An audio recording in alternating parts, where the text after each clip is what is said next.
Mi nombre es Jaciel y hoy les voy a hablar sobre unos puntos de los huesos. En este caso, el primero será la cintura escapular. La cintura escapular se encuentra en la parte superior del esqueleto axial y en ella encontramos una escápula y una clavícula. La clavícula es el hueso anterior y se articula en el manubrio del esternón con la articulación externoclavicular. La escápula se articula con la clavícula en la articulación acromioclavicular y con el húmero de la articulación glenohumeral, o sea, estamos hablando del hombro. Cabe aclarar que la cintura o las cinturas escapulares no se articulan, sino son mantenidas por un grupo de músculos. Cada clavícula tiene forma de S itálica. Se localiza horizontalmente anterior al tórax, por encima de la primera costilla. La mitad es convexa y el extremo es cóncava. El extremo external se articula con el manubrio para formar la articulación extremoclavicular. El extremo acromial se articula con el acromion y en la escápula y forma la articulación acromioclavicular. El tubérculo conoide está en la superficie inferior, en el extremo lateral del hueso, y se inserta en el ligamento conoide y se fija en el ligamento escapular. El ligamento escapular une la clavícula y la primera costilla. Ahora les hablaré de la escápula. La escápula es un hueso plano y grande triangular. Se localiza en la región superior de la cara posterior al tórax, entre la segunda y séptima costilla. Tiene una cresta prominente o espina en la superficie posterior de la escápula en el lado lateral. Proyecta la apófisis denominada acromion. Por debajo del acromion encontramos la cavidad glenoidea que aloja la cavidad del húmero y forma la articulación glenohumeral. El borde delgado de la escápula es el borde medial. El borde grueso de la escápula es el borde lateral, que forman un ángulo inferior. El borde superior de la escápula se une con el borde medial formando el ángulo superior. La escotadura de la escápula pasa por el nervio supraescapular. El borde superior de la escápula está en la apófisis coracoide.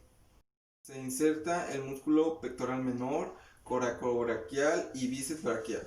En los ligamentos encontramos el coracromial y conoide y trapezoide.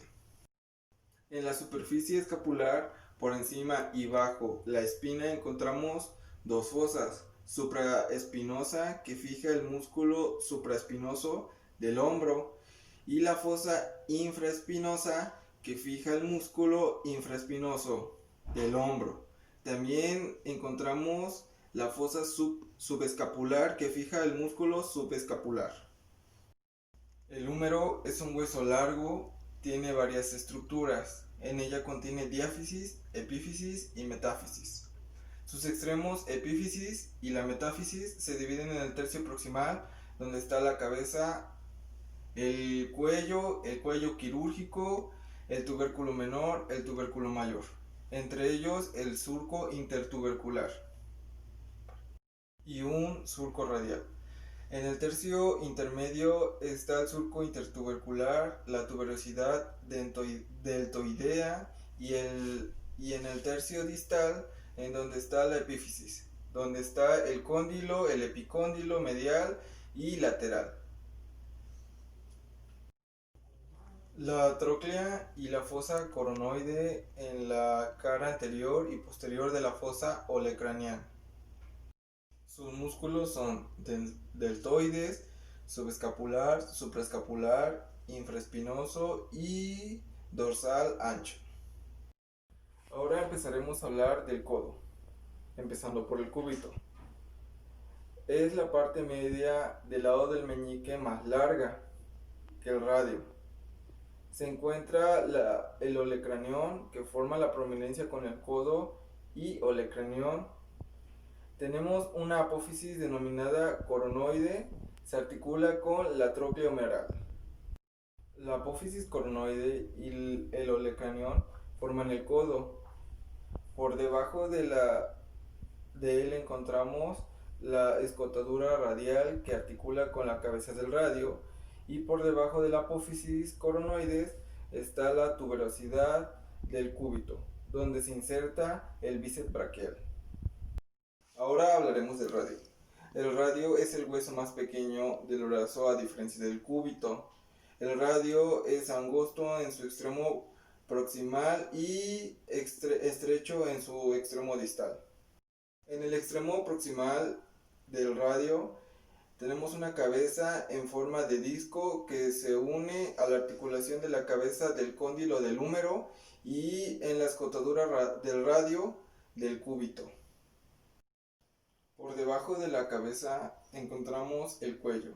En la región anteromedial encontramos la tuberosidad del radio y tenemos la inserción del músculo bíceps braquial. Bueno, eso sería todo. Muchas gracias por su atención.